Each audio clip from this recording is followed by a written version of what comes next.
দর্শক আসসালামু আলাইকুম। আজকে আপনাদের সাথে একজন মানে সত্যিকারের কবুতর লাভারের পরিচয় করাই দিব, ঠিক আছে? ও হচ্ছে সজীবের ছোট ভাই বলতে পারেন।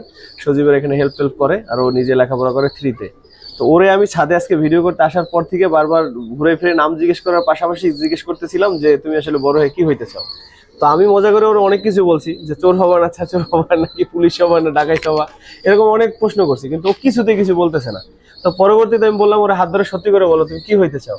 তখন ও বললো ভাই আমি কবুতর পালক হইতে চাই। আমি এই উত্তরটা শুই না যে আমি কবুতর পালক হইতে চাই, আমার খুবই ভালো লাগছে, কারণ হচ্ছে কোনো কাউকে কিন্তু আমি এখন পর্যন্ত জীবনে পাই নাই যে বলছে যে আমি কবুতর পালক হইতে চাই। তুমি কি আসলে কবুতর পালক হইতে চাও? হ্যাঁ।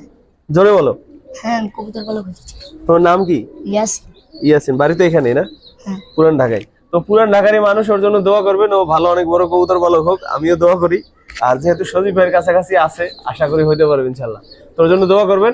সত্যিকার একজন কবুতর প্রেমী দেখে আসলেই ভালো লাগলো। এই জীবনের প্রথম কেউ আমাকে বললো যে ভাই আমি কবুতর পালক হইতে চাই, ঠিক আছে? আল্লাহ তোমার মনের আশা পূরণ